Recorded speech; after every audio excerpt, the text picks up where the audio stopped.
la cerise sur le gâteau. Parce qu'en fait, si moi je suis vide de l'intérieur, quand l'autre va essayer de me donner quelque chose, ça sera toujours insuffisant. Ah mais tu comprends, il ne m'a pas donné de cette façon, il aurait dû me donner de cette façon. Ah oui, mais c'est pas ce que j'attends. En vérité, la seule personne responsable de nourrir mes propres besoins, c'est moi.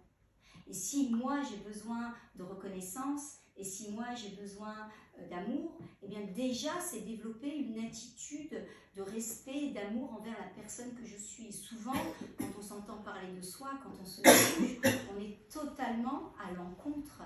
Eh bien, on vit quelque chose de complètement ambivalent par rapport à ce qu'on attend de l'extérieur. On imagine que c'est l'autre qui doit me donner tout cela. Alors qu'en fait, je suis avec l'autre souvent pour ce qu'il peut m'apporter. Ça, c'est la dépendance affective, c'est vivre en croyant que l'autre va m'apporter quelque chose que moi, je ne peux pas me donner. Je ne suis pas avec l'autre parce que j'ai envie d'être avec l'autre. Mais c'est uniquement pour nourrir mon propre besoin. Et là, vous voyez que lorsque finalement, on ne prend pas soin de se dire, ok, là, de quoi j'ai besoin? J'ai besoin, par exemple, d'espace de solitude dans mon couple. Et alors, pas de mal, hein? Moi, je sais que le dimanche, je mets mes baskets, je vais au bois toute seule, je mets mes AirPods et j'ai besoin de marcher, être seule. Si c'est quelque chose dont j'ai besoin, je la mets en arrosage automatique. Quelque part, je ne développe pas de manque à l'intérieur. Parce que de toutes les façons, ces manques, ils se signifieront dans votre couple. Sur des petites choses, vous allez être là, attentiste et attentive, et bien finalement, et vous n'aurez pas à cœur à comprendre qu'en vérité, il y a des manques là, qui attendent d'être nourris. Ça peut être tout simplement un besoin d'apprentissage, un besoin de repos, un besoin... En fait, vous avez des besoins qui sont là, qui ne sont pas des, on va dire, des vœux pieux ni des caprices. Ils sont autant importants que vos besoins physiques. Vous savez, les envies et les désirs arrivent quand les besoins ne sont pas nourris. On est dans des caprices, des envies, des désirs. C'est quand nos besoins ne sont pas nourris. Le besoin, il répond à la question de quoi j'ai besoin pour être heureuse.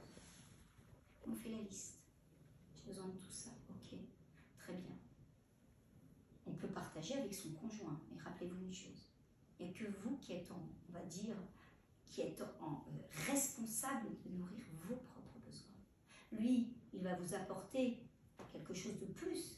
Mais si vous ne prenez pas en charge ces besoins, l'autre ne pourra pas le faire pour vous. Ce sera toujours insuffisant. J'ai besoin peut-être de moments de liberté. J'ai besoin, par exemple, d'apprendre à gérer mes émotions. J'ai besoin d'un besoin d'affirmation de soi. Tout ça, c'est quelque chose qu'il faut que je prenne en charge. Et pas dire, mais tu aurais dû comprendre. Et peut-être que toi, tu n'as pas suffisamment bien affirmé ce que tu as à dire. Donc peut-être que j'ai besoin d'apprendre à développer ce qu'on appelle l'assertivité. Et ça, quelque part, si j'attends que l'autre puisse comprendre ce que moi je n'ai pas dit, comprenez bien qu'en réalité, je risque de créer des frustrations dans le couple, alors qu'en vérité, j'ai à cœur et je suis responsable de mes propres besoins. Et ça, c'est quelque chose qui est extrêmement important. Je dis souvent au couple que, en fait, par exemple, les ennuis commencent dans un couple quand le besoin d'être aimé est plus important que celui d'être respecté. Je répète parce que ça c'est important. Les ennuis commencent dans un couple quand le besoin d'être aimé est plus important que celui d'être respecté. Vous voyez? Encore une fois, on a tellement peu d'amour pour soi qu'on est là à coltiner à l'extérieur, frustré. On est capable de brader une partie de son respect, ne serait-ce que pour recevoir un peu d'amour. Et c'est là où on crée un déséquilibre dans le couple. C'est pour ça que les besoins psychologiques sont quelque chose d'extrêmement important. Et souvent, les conflits ne sont pas des conflits de personnes que je vis avec mon conjoint. Ce n'est pas un conflit de personnes. C'est souvent un conflit de valeurs et de besoins. Et ça, il faut l'entendre. C'est qu'en fait, il y a des besoins qui ne sont pas entendus. Et il est très important de justement juste s'asseoir, de répondre à cette question, écoute, de quoi j'ai besoin pour être heureux. Et peut-être demander à son conjoint de faire la même chose et partager pour que l'autre comprenne un petit peu notre mode de fonctionnement. Mais encore une fois, il peut vous écouter, mais vous restez la seule responsable à pouvoir nourrir votre besoin et ne pas attendre que l'autre le fasse pour vous. Parce que souvent, vous risquerez d'être frustré et de petit peu ce trou béant qui est à l'intérieur de vous, et ne jamais se sentir, satisfait. Donc, j'ai envie de dire, organisez votre vie dans le couple, autour de vos besoins, quelque chose qui est un gage de pérennité dans le couple. Parce qu'en fait, finalement, vous allez vous sentir, quand par exemple, vous êtes nourri de l'intérieur, automatiquement, vous abordez les choses, la vie, les soucis, les joies, avec un regard complètement différent. Et en plus de ça, on développe quelque chose de beaucoup plus sain dans le couple. Je le dis souvent, dans certains couples, on a l'impression de vivre l'osmose, mais en réalité, on est complètement plongé dans ce qu'on appelle une forme de dépendance. C'est ni l'amour, c'est rien de tout cela, et on n'est pas dans quelque chose qui rend la cellule un système qui est périn. Donc ça, c'est le premier point qui me semble important. Donc, le système de besoins. Un deuxième point qui me semble aussi important, c'est aborder le couple avec une notion de responsabilité. Alors, souvent, le mot responsabilité est souvent mal traduit. On pense, quand on dit responsabilité, on parle culpabilité. Quand on dit « je suis responsable de ma vie », c'est-à-dire je suis en fait la personne un peu coupable de ma vie. Alors qu'en réalité, quand on traduit bien le mot responsable, c'est responsum. Responsum, c'est donner une réponse à ce que je fais. C'est en fait développer au contraire une forme d'autonomie à pouvoir poser des actions par rapport à telle ou telle situation. C'est ça la responsabilité. C'est pas « je suis responsable donc je suis coupable ». Non, pas du tout. C'est réellement reprendre quelque chose qui est de l'ordre d'une liberté, poser des actions qui répondent à qui je suis pour pouvoir faire avancer les choses. Pourquoi?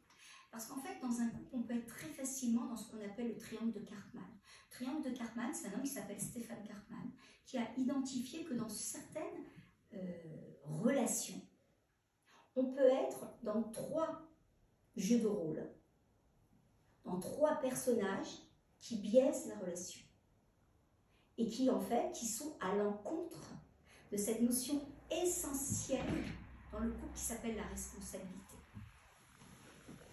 Premier personnage, c'est le personnage de la victime. Deuxième personnage, c'est le personnage du persécuteur. Et troisième personnage, c'est le personnage du sauveur. En fait, il faut savoir que quand je ne me sens pas responsable de ce que je vis, eh bien je risque souvent, et c'est ce qui se passe, de rentrer dans ce triangle et de commencer à vivre mon couple au travers de ces 3 personnages. Par moments, je vais jouer la victime.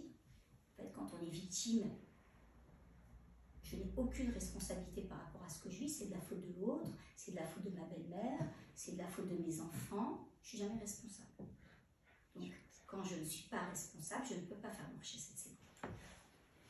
Le problème, il est à l'extérieur, la solution, elle est à l'extérieur. Au lieu de penser que le problème peut être en moi, et la solution, elle est en moi. Il n'y a jamais 100% de problème, à moins de, dans un couple, de problèmes très, très, très, très, très graves, mais c'est jamais 100% chez l'un ou chez l'autre. C'est toujours quelque chose qui est partagé, même s'il y en a un plus, un moins, mais un des moteurs, c'est en fait se sentir responsable. C'est encore une fois se poser cette question, à combien je me sens responsable de ce qui se passe dans mon couple? Quand vous êtes victime, il ne faut pas vous poser cette question. À combien je me sens responsable de ce qui se passe dans mon couple? Mais moi, si je me mets dans ce statut de victime, comment je peux me poser cette question? C'est impossible, parce que c'est l'autre qui est mon problème, c'est pas moi. Donc là, je suis dans un statut qui ne mène à rien.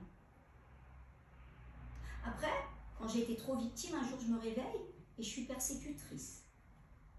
Et là, je commence à être réactive, à me défendre, et pas toujours de la meilleure façon. Et encore une fois, quand on est persécutrice, on n'est pas dans une forme de responsabilité. La responsabilité, elle voudrait que, eh bien, tu puisses poser une attitude intelligente. où chacun eh bien, a son mode d'expression. Vous savez, un persécuteur, c'est quoi? C'est quelqu'un qui est souvent moraliste, qui a besoin d'être toujours là à redresser les torts de l'autre. Regarde, c'est à cause de toi qu'on en est là, c'est de ta faute, tu n'as pas su faire. C'est quelqu'un qui a besoin d'avoir un espèce de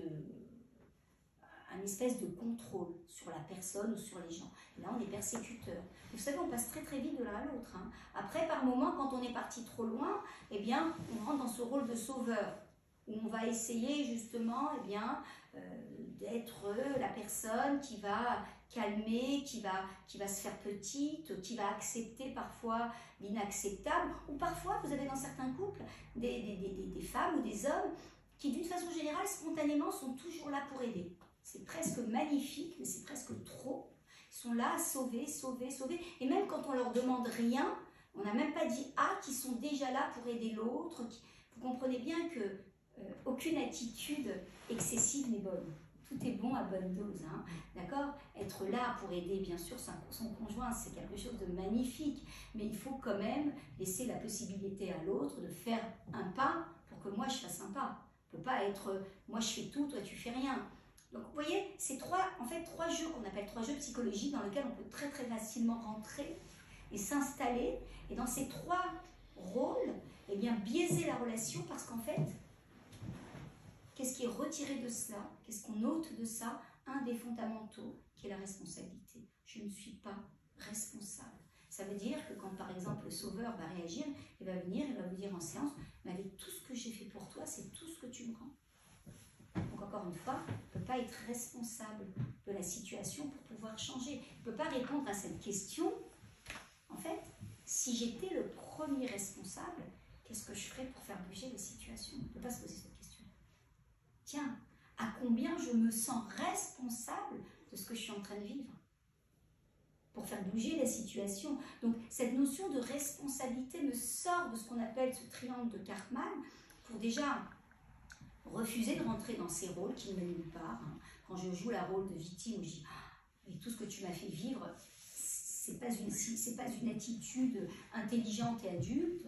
Ou alors jouer la persécutrice en disant « je pense que c'est ça et toi tais-toi », c'est pas une attitude où on est responsable non plus. Et non plus vouloir jouer le sauveur en essayant de justement être là, pas faire de vagues, être lisse, c'est pas non plus une situation. Dans ces 3 cas, eh bien, on nous ôte l'élément essentiel du couple qui permet au couple d'avancer, c'est avoir eh bien, cette notion de responsabilité. On est tous les deux responsables pour que cette cellule couple marche. Et c'est pour ça que